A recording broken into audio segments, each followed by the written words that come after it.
The cafeteria was loud, but the laughter that erupted when the food tray landed on Amara's head cut through everything. Macaroni dripped down her braids, chocolate milk soaked her sweater, and the group of bullies, led by Brianna, grinned like they'd just won a trophy. Amara sat frozen, her cheeks burning, her fists clenched. She'd promised herself not to react, because any reaction just fueled them. But inside, she felt something snap. Everyone expected her to run away crying. Instead, she stood up slowly, her eyes locked on Brianna, and calmly walked toward the door. "Where's she going?" One of the bullies snickered. "To get napkins." Another cackled. "Maybe she's going to call her mommy." They didn't know Amara's mommy was someone you didn't want to meet when you'd messed with her daughter. 5 minutes later, the cafeteria door swung open with a force that made the nearest students jump. In stepped a tall, muscular woman in full military uniform, combat boots stomping, eyes like steel, metals glinting under the harsh lights. She didn't need to shout, the entire room fell silent at her presence. She scanned the room slowly until her gaze landed on the bullies. The way her jaw tightened made them shrink in their seats. "This the group." Her voice was calm but laced with an authority that made even the teachers stand straighter. Amara simply pointed. Brianna tried to laugh it off. "It was just a joke," she said, but her voice cracked halfway through. The woman, Sergeant Major Evelyn Harris, stepped forward until she towered over the group. "In my world," she said softly, "people who target the weak learn fast that they aren't as strong as they think." She didn't yell or threaten. Instead, she called over the principal and, in front of the entire cafeteria, detailed exactly what harassment and public humiliation could mean in terms of school policy and legal consequences. Then she did something that froze everyone. She reached into her uniform pocket and pulled out a folded letter. "This," she said, holding it up, "is my daughter's acceptance letter to a summer program for gifted students. She earned it. You tried to take away her dignity. That won't happen again." By the time she was done, Brianna's face was pale and her friends couldn't even look up.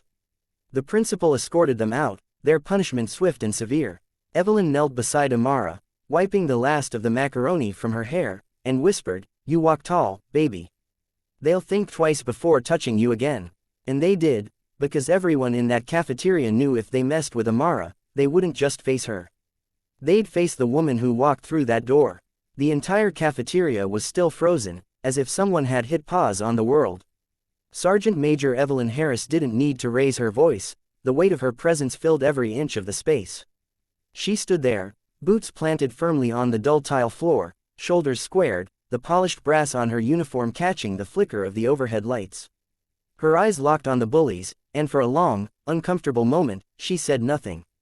Brianna squirmed under the gaze, shifting in her seat, the earlier smug grin now a twitch of nervous lips. Her friends exchanged quick glances, as if silently debating who should speak first. None of them did. You could almost hear their confidence peeling away like paint under fire. "This the group?" Evelyn finally asked, her voice low and steady. Amara, still dripping with milk and bits of macaroni, stepped forward without hesitation. She didn't speak, just lifted her hand and pointed at Brianna and her crew. The small gesture landed heavier than any words could. Brianna tried to laugh, but it came out thin and cracked. "It was just a joke," she said, the words tumbling out faster than she intended. "A joke," Evelyn repeated, tilting her head slightly, as though turning the word over in her mind. She took a step closer. And another. By the third step, she was standing right over their table, the scent of pressed wool, leather, and the faint tang of metal filling the bullies' noses. "In my world," she said quietly, "we have a different definition of jokes. A joke is something both sides can laugh at. A joke doesn't strip someone of their dignity in front of an audience. What you did, that's not a joke. That's an attack." A ripple of tension spread across the cafeteria. No one dared to move. Even the lunch ladies froze mid-step, trays balanced in their hands. Evelyn turned to the principal, who had just entered through the far doors, looking startled but trying to maintain authority. "Mr. Walker," she said, her tone respectful but firm, "we're going to address this properly." "Yes, ma'am," he replied instinctively, like a soldier answering a commanding officer. He approached, clipboard in hand, eyes darting between the bullies and Amara. Evelyn's gaze returned to Brianna. "Do you understand what you've done? Not just in the moment, but long-term. You've told every person here that it's acceptable to humiliate someone for sport. That someone's skin, hair, or background makes them a target. And you've taught yourselves to be cowards, hiding behind each other's laughter instead of standing on your own character. Brianna swallowed hard. We didn't. Stop, Evelyn cut in. Her voice wasn't loud, but it had the snap of a command. You've done enough talking for today. Now you're going to listen. She reached into her uniform pocket and pulled out a folded envelope. The paper was worn from being handled, but she opened it with care. This, she said, holding it up so the front row of students could see, is my daughter's acceptance letter to a national summer program for gifted students. Only the top 2% of applicants in the country are chosen. She worked for months, late nights, early mornings, studying while most of you were scrolling through your phones. She earned it through discipline, focus, and resilience.